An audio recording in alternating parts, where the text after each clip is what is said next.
Friends इस lesson में हम बिग एम मेथड को पढ़ेंगे। हमने सिंपलेक्स मेथड को पिछले लेसन में किया था। मेथड से एलपीपी कॉल करना। इसमें ये सिंपलेक्स में अगर आपके आर्टिफिशियल वेरिएबल अगर आपने लिए हैं तो उनको कैसे हटाया जाता है, इसके लिए बिग एम विधि है। तो बिग एम विधि को पढ़ने से पहले हम एक सवाल और करते हैं सिंपलेक्स का। जैसे एलपीपी आपकी दे रखी है, ये मैक्सिमम जेड ये है आपका, और कंडीशन आपकी जो है सच दैट ये आपकी शर्त हैं, और आपकी चर जो है ये कंडीशन चर ऑफ है, मतलब मैक्सिम पॉजिटिव होने के लिए। अब मानक रूप में लिखोगे आप इसे तो 2x1 + x2, और इसमें ये जीरो बेटे जीरो लगा कर आप ये भी आ जाएंगे 0x3 0x4, इन्हें भी आप लगा सकते हैं। आपने x3 और x4 आपने क्या लिए हैं, ये आपके न्यूनता पूरक चर हैं। आपका ए क्या हो जाएगा, आपका ये हो जाएगा ये जो यहाँ ये बन रहा है x1 x2 x3 x4 के गुणांकों से बनी हुई मैट्रिक्स, ये आपका। तो ये आपका पहला बनेगा अल्फा 1, ये बनेगा अल्फा 2 और अल्फा 3 और अल्फा 4। आपके अल्फा 3 अल्फा 4 से बन रहा है आपका इकाई मैट्रिक्स 2 × 2 कोटि का। उस इकाई मैट्रिक्स को आप आ, आधार लेके चलेंगे तो हमारी पहली जो प्रारंभिक सिंपलेक्स सारणी बनेगी उसमें जो आधार है वो हमारा अल्फा 3 और अल्फा 4 होगा, जिनके अल्फा 3 अल्फा 4 यानी इनके संगत जो चर हैं x3 और x4, इनके गुणांक जो है वो 0 0 है। हमारे उद्देश्य फलन में, उद्देश्य फलन में ये थे ही नहीं, तो इनके गुणांक को हम 0 0 मानेंगे। और चर आपका x3 और x4 है। बी आपका ये 15 और 24, 15 24, और ये आपने सभी लिख दिए 3510 3510, और ये 6201 6201, ये आपने लिख लिए। अब आपको जेड जी माइनस सी जी गणना करनी है। तो आप देखो जीरो और जीरो को इससे गुणा करोगे, 0 3 से किया, 0 6 से किया, तो आपका आ गया 0, और इसमें से घटाओगे 2 को तो -2। ऐसे इस 0 का 5 से करेंगे, 0 का 2 से करेंगे 0, और इसमें से 1 को घटाएंगे -1। इसी तरह से आप इनको निकालेंगे तो ये 0 और ये 0। सबसे कम कौन सा है आपका, आपका सबसे कम मान है ये y1 के संगत। तो अल्फा 1 आपका प्रवेशी सदिश होगा। अब अपगामी सदिश कौन सा होगा उसकी गणना हम जो है ऐसे करें, minimum x b i y i j बटे में, एक्स बी आई के बटे में वाई आई जे आपका 0 से बड़ा होना चाहिए। तो देखो आप क्या करोगे, इस वाई आई जे का भाग देंगे इसमें। तो 15 में 3 का भाग दिया, 24 में 6 का भाग दिया, तो कम कौन सा है, कम आपका है इसमें 5 आएगा, ये 4 आएगा, तो आपको 24/6 हो गया। तो मुख्य अवयव आपका कौन सा है, 6। इससे कौन सा अपगामी सदिश बनेगा, आपका अपगामी सदिश होगा ये अल्फा 4। अल्फा 4 आपका अपगामी सदिश बन जाएगा। अगर ये अपगामी सदिश, अपगामी सदिश आपका अल्फा 4, तो आप क्या करो, इस 6 को कीवर्ड हो गया, ये कीवर्ड हो गया, की एलिमेंट हो गया, की एलिमेंट। तो इस 6 का हम भाग देंगे इस पूरी लाइन में, तो 6 देंगे तो 24 की जगह क्या बन जाएगा, 4। ये 4 बन जाएगा, 6 की जगह 6 का भाग देंगे तो 1 बन जाएगा। ठीक है।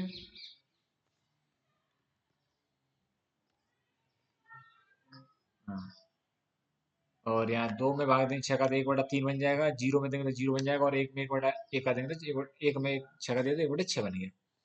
हमारी लाइन ये बन जाएगी। और अल्फा 4 जो हो जाएगा आपका अल्फा 1 और x1। अब आप जेड जे माइनस सी जे निकालेंगे तो देखो, जीरो का 0 से किया 0, 2 का 1 से किया 2, 2 का 2 से घटाया 0, 0 का 4 से किया 0, 2 का 1/3 से किया तो आपका 1/3, 1/3 में से घटा था, दो, 2 का 1/3 से किया 2/3, 2/3 में से 1 घटाया था माइनस का 1/3। इसी तरह से आपने इससे ये निकाली तो आपको 0 आ गया है, 1/3 आ गया। अब माइनस जेड जे माइनस सी जे का माइनस मान कौन सा है, -1/3 है। तो आपका प्रवेशी सदस्य ही होगा बाई टू के संगत, बाई अल्फा 2 हमारा प्रवेशी सदस्य है। डिपार्टिंग कैसे निकालेंगे, अपगामी कौन सा है, तो मिनिमम से गणना करेंगे एक्स बी आई के बटे बाई आई जे।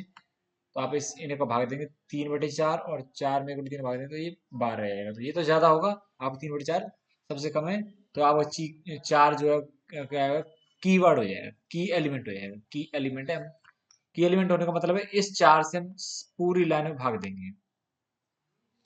और आपका ये ये आप अल्फा 2 प्रवेशी सदिश, ये अपगामी सदिश आपका अल्फा 3 ये निकल जाएगा। इसकी जगह क्या आएगा आपका, प्रवेशी सदिश अल्फा 2 ये आ गया। देखो 4 से भाग देंगे 3/4, ये 0 रहेगा, यहाँ 4 बन जाएगा, 1 में 4 भाग देंगे 1/4, और -1/2 में 4 का भाग देते हो -1/8।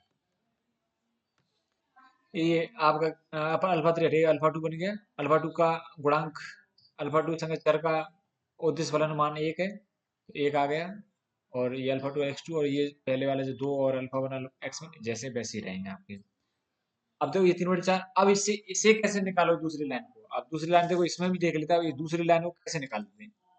जैसे पहले हमने यहाँ भाग दिया था 6 का, ठीक है, तो ये अब ये बन गई। अब इस ये लाइन कैसे प्राप्त की हमने, ये देखें। ये इस लाइन को हमने प्राप्त किया, आपका यहाँ क्या था, ये देखें यहाँ पहले क्या था, क्या था आपका 3। तो आप इस 3 से गुणा कर दोगे इस वाली लाइन में, पूरी में, इस वाली लाइन में। 3 चौके 12, 12 का 15 में से घटाओगे तो 3 आएगा। 3 गई, 3 गुणा किया, फिर इस लाइन से घटाना है इसको, इसमें गुणा करके, तो आपकी लाइन बन के ये आ गई आपकी लाइन। अब हमारा कीवर्ड क्या है, 4 है, तो हम इस 4 से भाग देंगे इस पूरी लाइन में। 4 से हमने भाग दिया तब लाइन ये प्राप्त हो गई। अब दूसरी लाइन कैसे प्राप्त हुई, अब देखो हमें क्या करना है, इस 4 के नीचे यहाँ हमें क्या प्राप्त करना है, 0। तो कब प्राप्त होगा, जब हम इस लाइन में 1/3 से गुणा कर देंगे, इसमें 1/3 से गुणा करेंगे, तो देखो यहाँ 1/3 से गुणा करेंगे तो 3 तो कट जाएगा, 1/4 बचेगा। 1/4 को अब 4 में से घटाएंगे तो क्या बचेगा, 15/4। और एक में देखो इस 0 में 1/3 गुणा करें तो 0, एक को 0 में से घटाएंगे, एक एक में से 0 घटाएं तो 1 बचेगा आपका। अब इसमें हमने किससे गुणा किया, 1/3 का, इसमें 1/3 किया, फिर इसे 1/3 से घटाया तो 0 बचेगा ये। और 1/3 का यहाँ बचेगा, 1/12 हो जाएगा, 1/3 से गुणा किया तो 0 में से घटाएंगे तो 1/-1/12। -1/8 में गुणा करेंगे आप, 1/3 है तो -1/24, जिसे 1/6 में से घटाएंगे तो आएगा 5/24, आपका ये आ जाएगा। अब जेड जे माइनस सी जे, अब जेड जे माइनस सी जे निकालेंगे आप, तो देखो इसमें एक का 0 से गुणा किया 0, 2 का 1 से किया 2, 2 में से 2 घटाएंगे तो 0। मतलब पहले इन दोनों गुणा को करके यहाँ, और फिर इसी ऊपर वाले सी जे घटाना है आपको, जेड जे माइनस सी जे। तो 1 का 1 से किया तो 1, और 2 को 0 से किया तो 0, तो 1 में से घटाएंगे तो आपका 0 आ जाएगा ये। इन्हें करें, 1 का 1/4 से किया तो 1/4, 2 का 1/12 से किया, -1/12 से, तो माइनस का 1/6, 1/6 और 1/4, तो आपका बचेगा 1/12 वो प्लस का, और 0 को घटाएंगे भाई 1/12 से, तो 1/12 ऐसे आपके आ जाएंगे। अब जेड जो और सी जे के सभी मान कैसे हैं आपके, 0 से बड़े हैं, अतः हल इष्टतम होगा। और x1 का आप मान ये आ गया 3/4, ये x1 का मान 15/4, और 3/4 आपका x2 का मान है। तो जेड में आप रख देंगे इसे उद्देश्य फलन में, ये आपने उद्देश्य फलन में रखा।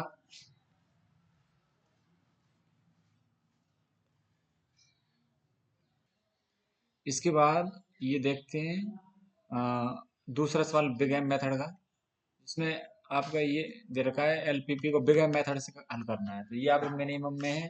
तो आपकी जो मानक रूप है उसमें आपका क्या होता है, मैक्सिमम होता है, तो यहाँ मैक्सिमम करेंगे आप।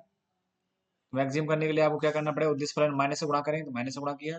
और आपकी शर्तों को क्या है, अब ये इसमें क्या है, आप ग्रेटर इक्वल का चिन्ह है, तो आप उसको इक्वल में बदलेंगे, तो आपका ये बन जाएगा, ग्रेटर इक्वल चिन्ह को आप बदलेंगे तो कैसे बदल जाएगा, ग्रेटर इक्वल चिन्ह को बराबर बदलने के लिए क्या लाना पड़ता है आपका, आधे के पूरक चर यानी घटाने पड़ते हैं, x3 और x4 घटाए तो ये इक्वल बन गए। अब इसमें क्या है, आधार लाने के लिए हमें कृत्रिम चर बनाने पड़ेंगे, तो x5 और x6 को हम जोड़ेंगे इसमें। लेकिन उनके संगत उद्देश्य फलन में जो है हम बहुत बड़ी संख्या m लेते हैं और -m लेते हैं, उनके गुणांक जो है x5 और x6 से। इस आधार पे जो है इस विधि का नाम बिग एम मेथड लिया गया है। तो आपकी ये आ गई है बिग एम मेथड, ठीक है ना। अब इसमें सिंपल एक्स विधि और बिग एम मेथड में, मतलब बिग एम मेथड जो है वो सिंपल एक्स विधि है, लेकिन इसमें आपने क्या किया, जो कृत्रिम चर हैं उनका आपको बहुत बड़ी मान -m लेना पड़ता है, बस ये है अंतर। तो आपने जैसे अब ये x5 और x6 आपके शुरुआती आधार ये रहेगा आपका, अल्फा 5 और अल्फा 6 जिनकी संगत चर हैं, अभी x5 और x6 आपके 4 और 7 ये मान b के आ गए। और आपने ये जो ये मैट्रिक्स है पूरी ये यहाँ उतार ली। बी आपका रहेगा बाई 1 बाई 2 बाई 3 बाई 4, ये बाई 5 और बाई 6 है। जेड जी माइनस सी निकालें तो माइनस एम से 2 का गुणा करेंगे, और -m का 1 से गुणा करें तो -3m, -3m, और आपका फिर इसमें से घटाएंगे -1 को तो प्लस का 1 हो जाएगा वो, और ये -3m प्लस 1 ऐसे -m का 1 से किया तो -m, और -m का 7 से किया तो -8m, 1 को घटाएंगे तो प्लस का 1, तो -8m प्लस 1, और ऐसे ये यहाँ करेंगे -1 का -m से तो m में 0 घटाएंगे तो 0, m और 0 0 ये आ जाएंगे आपके। तो सबसे निगेटिव कौन सा है? -8m प्लस 1, -8m प्लस 1 आ गया। अब देखें आपके मिनिमम ये हो गए, मिनिमम ये, मतलब आपने क्या, ये प्रवेशी सदिश बन गया आपका ये -8m+1, किसकी संगत कौन सा है? यहाँ अल्फा 2 है, अल्फा 2 और प्रवेशी सदिश को अब मिनिमम निकालने के बाद आप क्या है, आपका डिपार्टिंग यानी अपगामी सदिश निकलेगा। तो हमने क्या 4 में 2 का भाग दिया, ये आ गया, 4 में 2 का भाग दिया, 4 में सॉरी 1 का भाग दिए, 4 में 1 का, और 7 में 7 का भाग दिया 1। सबसे छोटी संख्या कौन सी बनेगी? ये 7/7। कीवर्ड हमारा, की एलिमेंट हमारा हो गया 7, की हमारा की एलिमेंट हो गया 7। तो हम पूरी लाइन में 7 से भाग दें, तो 7 से भाग देते, देखो 7 में 7 का दिया तो 1, 1 में दिया तो 1/7, 1 0 -1/7 0, और ये आपका देखो 22 आपको निकल चुका है। मतलब ये इसमें कुछ भी नहीं करना, वो क्रॉस लगा देना, मतलब इसकी गणना हम नहीं करेंगे। आपने कर लिया। अब इस 7 की जगह आपने क्या बना लिया? 1 बना लिया। इसके ऊपर जो 1 है वो हटा के 0 करना है। तो क्या करोगे आप? सीधे सीधे घटा दो, क्योंकि 1 है वो, तो आप इस वाली लाइन में से इससे सीधे घटा दो। देखो 4 में से घटाया तो 3 आ गया, 2 में से आप घटाओगे 1/7 तो आ गया 13/7 आ गया, 1 में से घटा 0, -1 में से 0 घटा तो -1, 0 में से ये घटाया, 0 में से घटाया आपने 1/7 तो आपको -1/7 आ गया, और 1 में से घटाया आपने 0।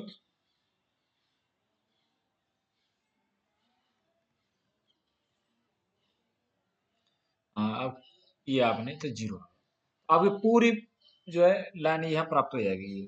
अब देखो जेड जे माइनस सी जे निकालो आप, -m का ये से गुणा करोगे 2 से, तो माइनस ये आ गया आपका, ये तुमने पहले कर लिया तो ये आ गया आपके, देखो ये। अब -m का 13/7 से गुणा किया तो -13/7m, और -1 का 1/7 से किया तो -1/7, और एक इसे घटाएंगे -1 तो +1, तो +1 में से 1/7 गया तो प्लस का 6/7 बचेगा, तो ये आपका आ गया। और ऐसी ये नहीं गणना करेंगे तो ये आ जाएंगे, और इसका किया तो यहाँ आ जाएगा आपका एम, और यहाँ आ जाएगा ये। तो ये सबसे नेगेटिव कौन सी, सबसे ज्यादा नेगेटिव ये है, क्योंकि एम आपकी बहुत बड़ी राशि है, तो आपका -37/7 ये जो है सबसे नेगेटिव है। तो आपका जो है प्रवेश सदिश वापस अल्फा 1 है, अल्फा 1 बन जाएगा प्रवेश सदिश। अपगामी कौन सा होगा? वो आप एक्स बी आई बटे वाई आई जी, यानी हम इससे भाग दे लें, 13/7 का 3 भाग दिया तो 21/13 आ गया, 1/7 7 1 में देंगे तो 7 आ जाएगा। अब सबसे कम कौन सा? 21/13 है, तो आपका मुख्य अवयव जो है ये बन जाएगा 13/7, तो 13/7 से हम पूरे इसमें भाग देंगे, पूरे पहली लाइन भाग दिया तो आपको देखो क्या आ जाएगा, 21/13, 1 0 -7/13, 1/13 ये, और इनके संगत गणना करने की जरूरत नहीं, बाई 5 और बाई 6 ये आपको निकलेंगे, क्योंकि आप एक कृत्रिम सदिश है ये। अब इस जगह हमें क्या बनाना है? 0। इस 1/7 से हम इसमें गुणा करेंगे पूरी लाइन में, इसमें गुणा करके, और फिर इसमें से घटाते जाना है आपको, यहाँ जो दूसरी लाइन है। देखो आपने 1/7 से गुणा किया इसमें, तो यहाँ 1/7 से करें तो आप क्या आएगा? 3/13, 3/13 को आप घटाएंगे 1 में से, तो आपका आ जाएगा 10/13। ऐसे आप घटाते जाओगे तो ये 0 1 1/13 -2/13, और ये क्रॉस यहाँ इन्हीं गणना करने की जरूरत नहीं है। तो ये बन जाएंगे आपके। तो अब जेड जे माइनस सी जे गणना करेंगे आप, तो -1 से इसमें गुणा करेंगे आप, तो ये यहाँ किया आपने -1, तो -1 में से -1 घटाएंगे तो 0, और यहाँ माइनस देखो यहाँ करें तो -1, -1 में से -1 घटाएंगे तो 0। ऐसे आप इन -1 इनसे गुणा करते जाएं, और तो आप ये आपका आया है 6/13 1/13। अब इनमें से कोई भी आपका कैसा है? 0 से छोटा नहीं, निगेटिव नहीं है, तो आपका जो हल है वो इस समय कैसा है? इष्टतम है।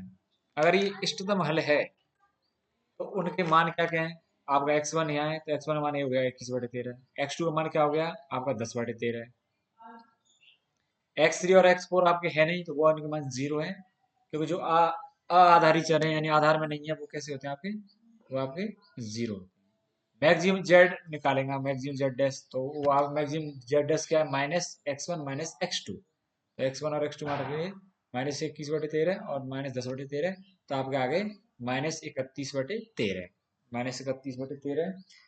अब आपको तो चाहिए निम्नतम, तो ये आपका 31/13 आ जाएगा। तो इस तरह से जो है ना, आपको सिंपल जितने भी सवाल हैं, अगर उनमें कृत्रिम चर लिए तो आपको कृत्रिम चर वाले ऐसे करने हैं, और नहीं तो इससे पूर्व वाली विधि, अगर एक कृत्रिम चर मतलब आपके आधे के पूरे चर नहीं आए हैं, केवल आपके न्यूनतम पूरे चर आए हैं, तो केवल आप सीधी सिंपलेक्स मेथड लगा लें। लेकिन अगर आपने कृत्रिम चर लिए हैं, तो कृत्रिम चरों के संगत आपको उपदेश फलन में आपको लेने पड़ेंगे -n, और उसको फिर आपको ऐसी बिग मेथड से करना पड़ेगा, क्योंकि आप कृत्रिम चर जो है वो आप किसमें होंगे, आधार में होंगे, शुरुआती प्रारंभिक अंश सिंपलेक्स टेबल में, तो उनको हटाना होता है। तो इस तरह से आप बिग एम मेथड और सिंपलेक्स के सवालों को कर सकते हो।